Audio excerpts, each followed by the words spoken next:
All right, boys and girls, you better get up and at 'em. It's time for the new Cartoonist Kayfabe Weekly. My name is Ed Piskor. I'm Jim Rugg. Jim, what week is it?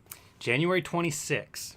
We are up bright and early in prep for our next big shoot, interview, guest host. We've come up with a new wrinkle in Cartoonist Kayfabe by having these celebrated creators join us and actually go through some of their work and ask them the questions that we've had built up for 30 plus years. It's a great wrinkle. Yes. It's shocking that this has not been a staple of comics, promotion, history, entertainment forever, but I absolutely love it. This is another one of those examples of I'm the first kayfabe affected dude. These are people who, exactly what you said, man. I've been looking at this stuff in this case for today. Geez, from almost the beginning. This book had been published right before I started reading. What book is that?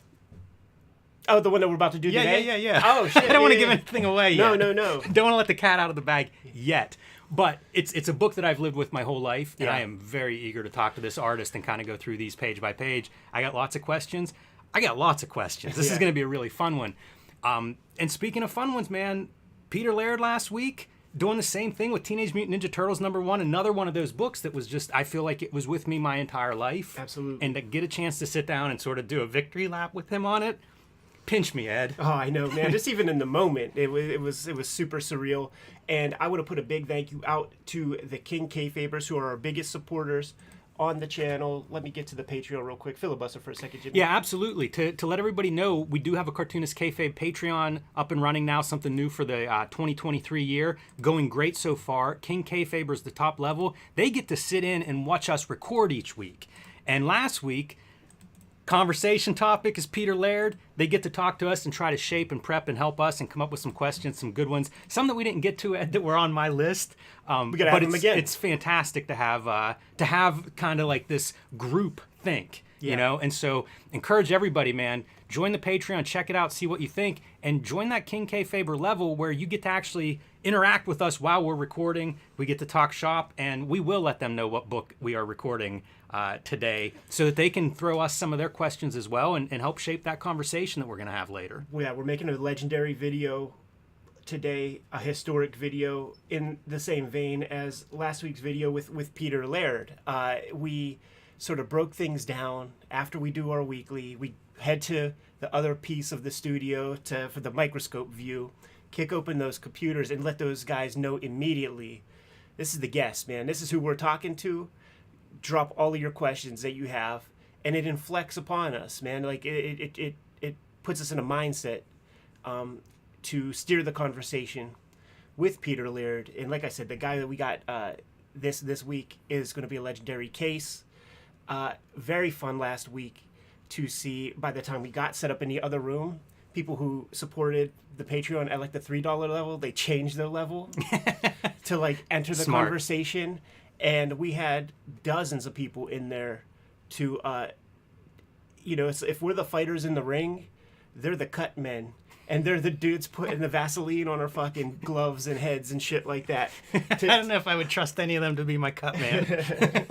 I think they're bloodthirsty, but I love it. And it's another wrinkle, man. It's just another piece of growing this Cartoonist Kayfabe community, and I love it. It's very organic, and it happens the way it has to happen. Like, it's not worth it to a lot of these guys to do something if we got 500 viewers or something. So we've built up some equity with creators where it is very, very viable to use as a kind of a promotional mechanism to get your word out. And listen, a lot of people have been benefiting from it as of late, Jimmy. Yes, thank you to all the Cartoonist Kayfabe community, because I'm the most recent beneficiary. We did a video on the Hulk Grand Design last week. I watched it on Amazon, Ed. Right to the top, dude. #1 bestseller on there. Thank you all so much for making that happen. Super awesome. I've been saying it for a while. Like, once the books are printed, now it really is time to pre-order, because who knows? And at this point, it really is time to pre-order. You know, Amazon has scooped in and bought complete print runs of people that we know in the past. Yeah. So if you guys have not reserved Hulk Grand Design yet at your local comic shop or online, wherever you buy your books, do it soon, because, I mean, hopefully it will sell out, and it will sell out quickly. But you've been warned now at this point. There are a finite number of copies, and those things are being reserved and bought up already. So grab one of those if you haven't already. I don't know if you've seen this in the comments for the video, but there's Amazon Mexico, Amazon Brazil. Mexico is sold out. Yes, I did see that. And somebody made mention of that. So that person from Mexico who wants the comic, they got to use a fucking proxy server because like I tried it in Japan to like get on like just the American Amazon website for something, and it will just by your IP address, it automatically will put you in your sort of local jurisdiction's web portal, and you are bound by the warehouses within your designation. So you got to now jump through hoops to be able to order one, and it could be a challenge, man. So guys, if click those Amazon buttons and get your copy reserved. Go to your comic shop, get that comic reserved. This video title is The Winners and the Losers, right? And there are some people who lost out. That's true too. The past couple of weeks, because as you mentioned in the Peter Laird shoot interview, when we were talking about the different levels of graciousness that Eastman and Laird had to kind of promote people. It could be doing a whole strip for somebody's comic, and then you put the turtle on that cover, and people are just going to buy the fuck out of that. It could be mentioning it in an editorial page. It could be allowing a dude to do a pinup, and then you say who this guy is and what his comic was. It could be publishing somebody's comic. There have been some exceptional bootleg, parody comics, whatever you want to call it. I feel like that's like some kind of new wing, because we got almost a new one every week, and they're all exceptional. We do these videos. We give the rub. We've been giving the rub to those things, man, and give pause and giving those these videos get more than 10,000 views, and it's changing the game for some of these dudes. One of those cats, a couple weeks back, man, Marty Kenne, he with the bootleg Spider-Man. If you guys were part of the Kayfabe Patreon, they're like put it this way.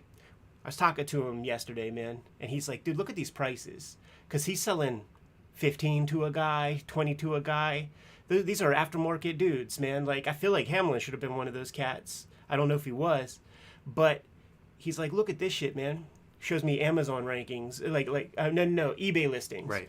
And it's for stuff that's like for sale right now. Mm-hmm. And I'm like, well, are these shits actually selling? And he's like, how do you check that, man? And there's a way to check it. You can check sold listings, complete listings. There are people watching this who bought bootleg Spider-Man for upwards of $120. He was charging $5 for that thing. You jump on the Kayfabe Patreon, hit that King Kayfaber level. You're getting all the videos more or less before we go to sleep tonight, and you're going to be able to make those decisions before anybody else sees the video. That like the King Kayfaber level would have paid for itself. Yes. Time and time again for a whole year. Yeah. That Spider-Man would have been an annual subscription on here. Yeah. That's so funny. Like that's the Wizard magazine version of us. It is. Like we're the speculator boom at that point. Well, you know what it is? There's just a world of resellers out there, yes. And we can be Gen Z and millennial about this shit and be like, it should not be that way, and just assume that everybody has to like bend to your will. But guess what? The world's a little more chaotic, and there's people that are going to do that. So with that information, you either handle yourself accordingly or you complain and say the world should be this way and that way when, I'll be honest, it's part of the fun of comics for me. What's that? You want to be looking for the new thing, the cool thing, the good thing, the exciting thing, the thing that you show your friends and you get to talk about, like that's always been a thrill of comics for me. From the time I found one other person who was into comics, It was like, let me try to impress you with what I have found. Let me show you what I got, this cool book. It's always been a part of the excitement. It's one part. It's not the only part of comics, obviously, but it's a fun part of comics. I like opening the envelope and seeing something I've never seen before and being like, oh yeah, let's show this to the world. Yeah, absolutely, man. And the P.O. box is right there. Hit it. Got a call from the local post office. And, I was gonna say, pump the brakes, maybe, because we got a room full of stuff. Yes, we do. Like that is a what's the word? A symptom, consequence. These all sound like bad words. I'll tell you, it's a marker of a certain YouTube audience level, because I've seen YouTubers that are like, you know what? No more mail. We're not there yet. Send us your cool comics. Yes, man. But a consequence, symptom, whatever you want to call it, of giving the rub, pause, to fresh new comics that are getting some heat from the channel is lots of makers send us stuff. And you blew the spot. There's a room full of boxes. Shouts to Darren Maurer, who must have sent us $1,000 worth of postage. Yes. And it might be $5,000-$10,000 worth of comics. Yeah, it's Dude's gonna be a cleaning fun out his afternoon. closets, man. That's the cherry on top. Like, at first I was like, dude, maybe we crack open like one box a week on the show. We do like an unboxing, but then I just realistically looking at stuff, and with the influx that we have already, we're like, I do not have I had 2 bedrooms. I do not have 2 bedrooms in this bottom part of the crib any longer. It is now a very chaotic comic room that has no room to move. You need a library studies intern to come in and organize. Yeah, man. Like, even as a kid, it's never been organized because my dad would just absorb these collections. He was like a hawk at flea markets, and I always joke, you know, the early '90s speculator is the mid '90s liquidator. That's right. And my pops would go there and look at these motherfuckers in the eye. And they would be those people set up outside on the tables. You know, they don't have that dedicated space inside of North Versailles flea market. And he would look him in the eye, man, and it would embarrass me.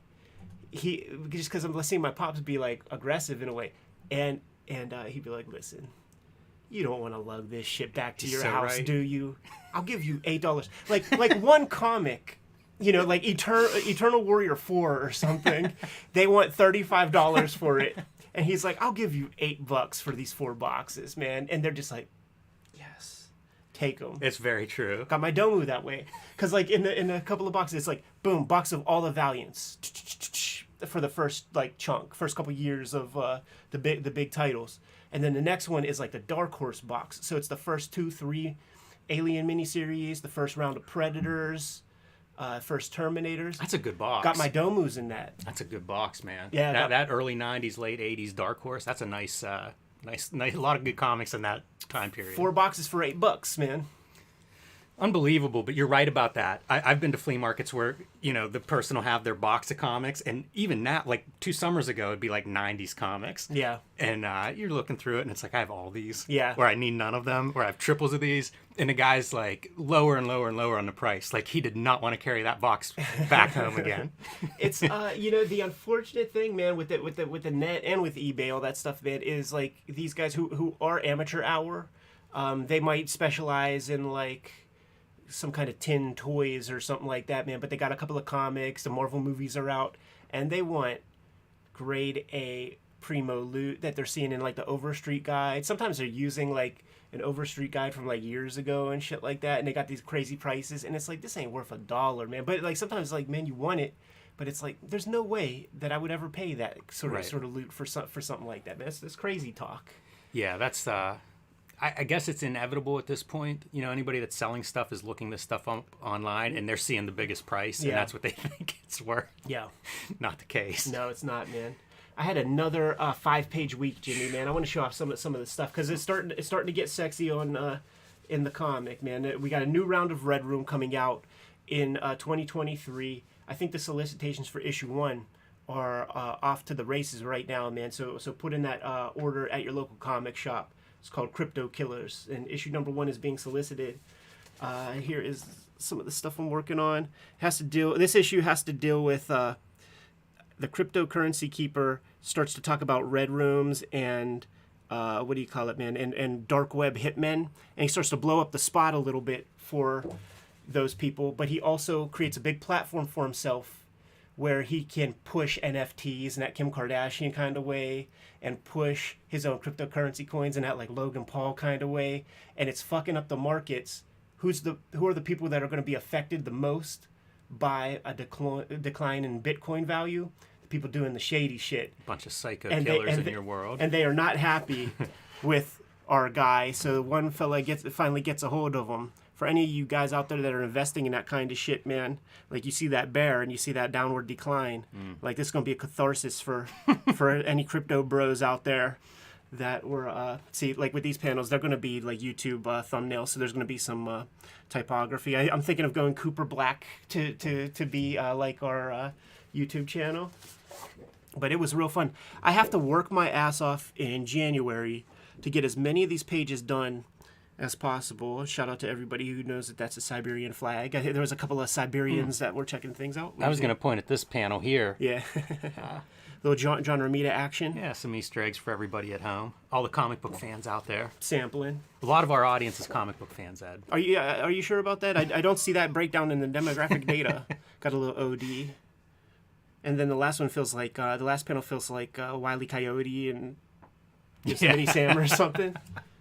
And then just did this one yesterday with our boy menacing our dude before he's going to wreck him, and then check out that last panel. I was real proud of the way that turned out, where it feels very voyeuristic, where you see the word balloons hidden behind the wood. It really feels like you're on the outside, like peeking in at some bullshit. That's a great use of word balloons. I like that a lot. Will Eisner would be proud of that one. It feels like a classic Will Eisner window shot.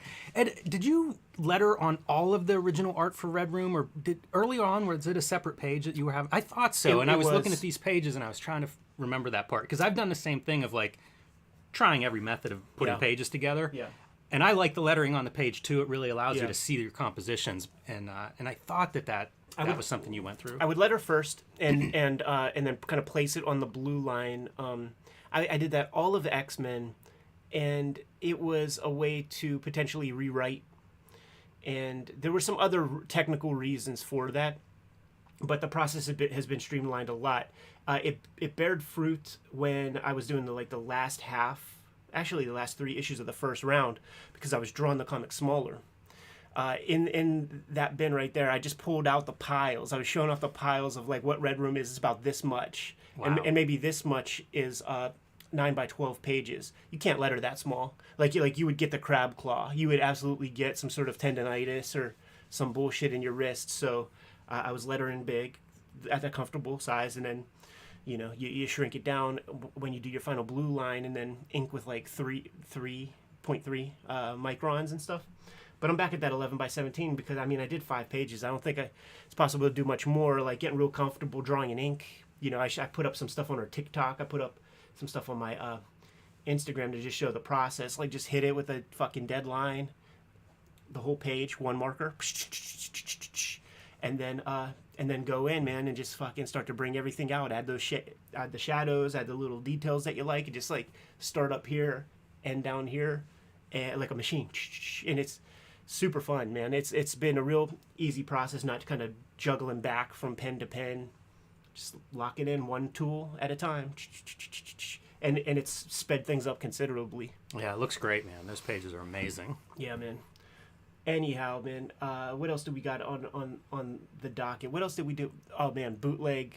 You know what? We'll do it like this, man. Do we have any tools to do some cutting? You know what? I'll get up and bounce. I'll go grab a thing, man. But we did that episode on bootleg artist editions. I got something better. I just feel like you'll cut your head off with that. Oh, this is what I use at home. Do you have confidence? Yeah. Crack this bitch open, man. That's for you. This is a surprise here. Because we expressed, we were taking a look at that, this new phenomenon of bootleg artist editions. This is guys who are going on heritage auctions. They're going on comic art fans, and they're grabbing the pages of important stuff that they like, and they're generating their own. I'm sure that's murder on the microphone. They are generating their own artist editions, putting shit together, man. And why don't you show off to the people what that is?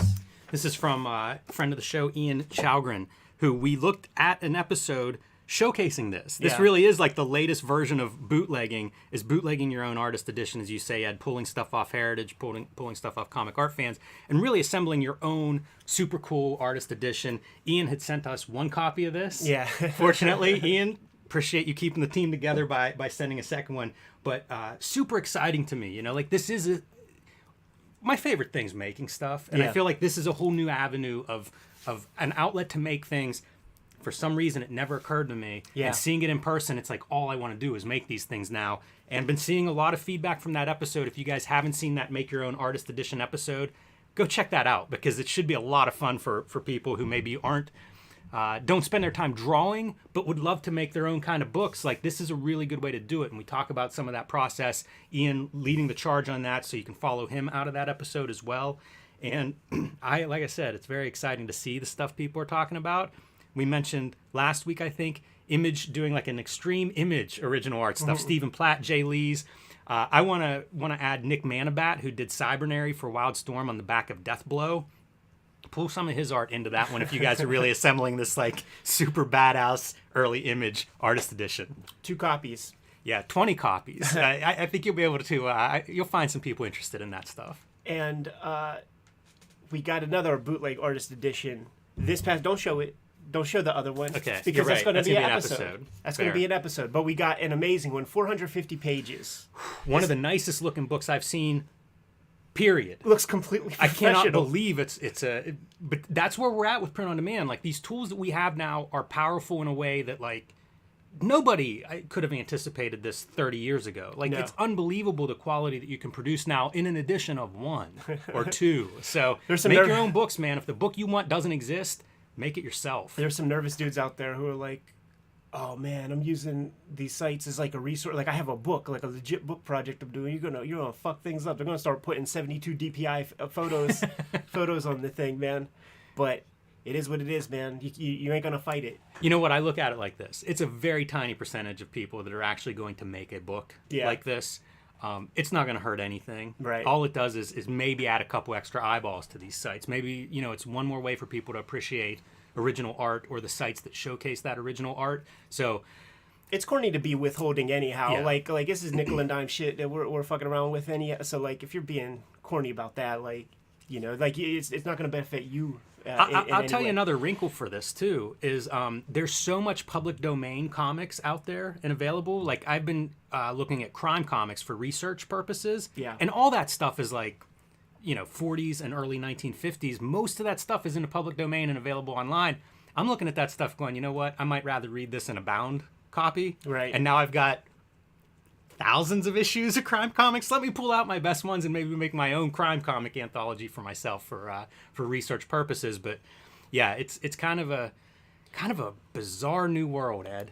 Let's talk about bizarre new world. Now, fucking Don Simpson put together the 1963 annual that we've all been waiting for, and he uses a couple of public domain characters. Yes. But he has to make parody comics of parody comics that are making fun of Marvel Comics from 1963. We called it a Gordian knot of parody and satire. And in the time that we record the video and post it, he's already lined up a publisher for that thing, man. So like there's just a lot of interesting stuff happening in comics.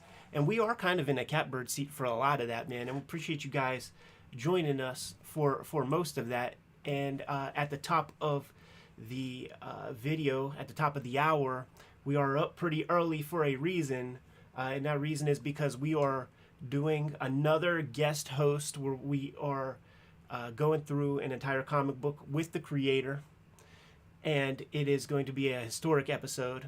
It's going to be an important episode, something that our channel might be known for.